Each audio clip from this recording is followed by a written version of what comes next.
Hi guys, I'm Liam Bowen. I'm the head coach at UMBC. I'm here with Figure It Out Baseball. Right now, we're going to take two of our pitchers through their plyo drills. So these are where we use PlyoCare balls. These are the balls that were popularized by Driveline, but you can get a couple of different places.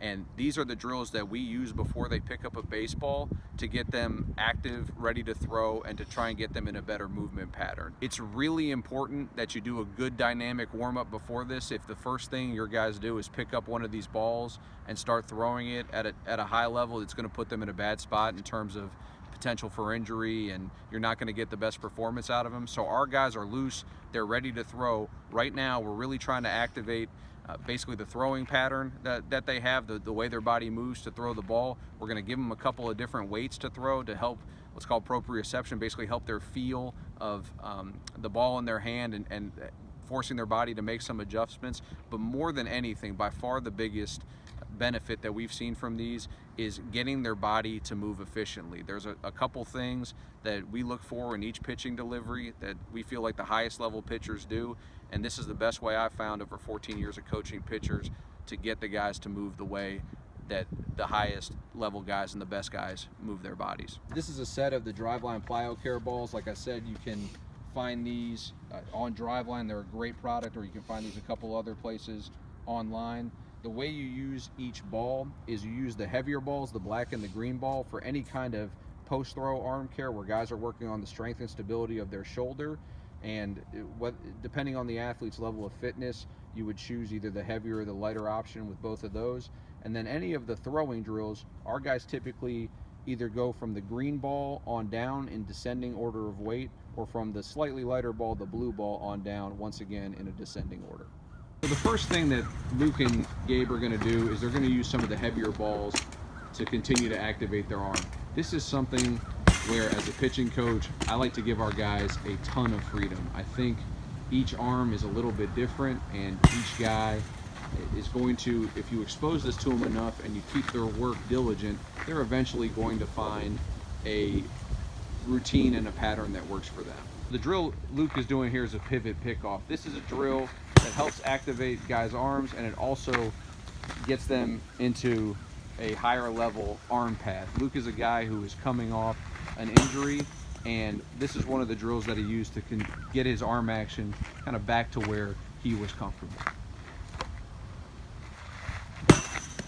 So now Gabe and Luke are both doing what are called walking windups. Each of them are going to accomplish this a little bit differently. Once again, it's really important that each guy has the freedom to move his body in a way that's going to work best for him.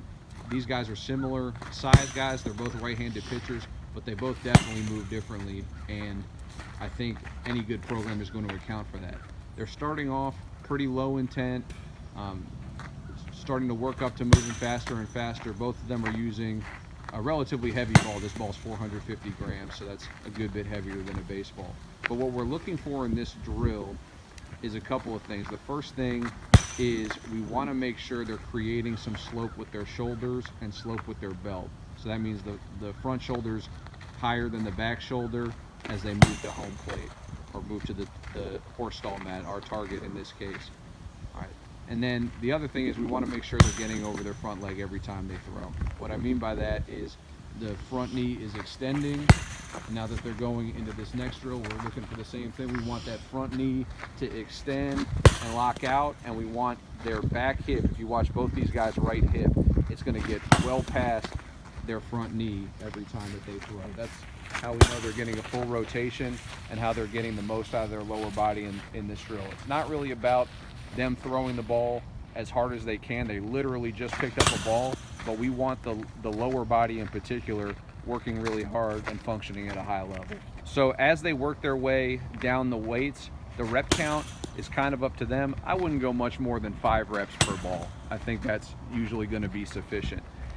Obviously, it's going to depend on what you need out of each guy each day, whether they're on a recovery program, whether they're getting ready to pitch that day. All of that stuff has to be taken into account, but it's not something where you need a ton of reps. What you need reps where you're getting the movement pattern that you're trying to create out of each guy. If these guys are throwing off the mound on a particular day, they would concentrate on the lower end of the weight spectrum. They would throw the lighter balls more so than the heavy balls, and they would really do whatever reps are comfortable with them, but the rep count for most guys on days that they're going to throw off the mound is a little bit lighter.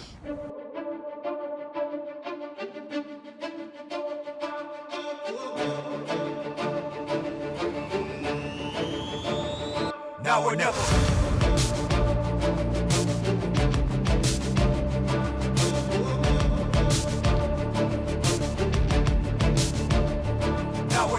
The last thing that I would tell any pitching coach to look for in these drills is to really focus on the back leg and the back foot.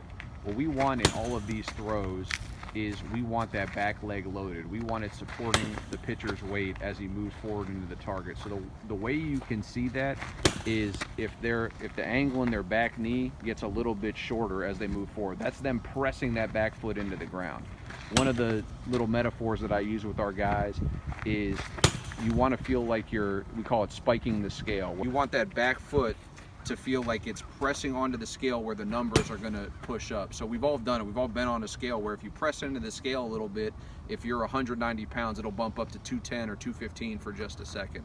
That's what you need the back foot doing as the guys move forward. Instead of kind of getting up to the top of their delivery and then drifting off their back leg without using that back leg very much, you want them to get up to the top of the delivery, get into the back leg, and start to move forward while pressing that back foot into the ground. That's going to create the slope we want in their shoulders and their belt, and that's what it's really going to do is it's going to leave space out in front of them that they're going to use to rotate into. If they crash into that space, if their upper body gets into that space too soon, then you've screwed up the sequence that you need to really get the whip effect in the ball that the highest level pitchers use to throw at a high velocity and with a lot of consistency. Bowen, head coach at UMBC baseball, that was our plyo work.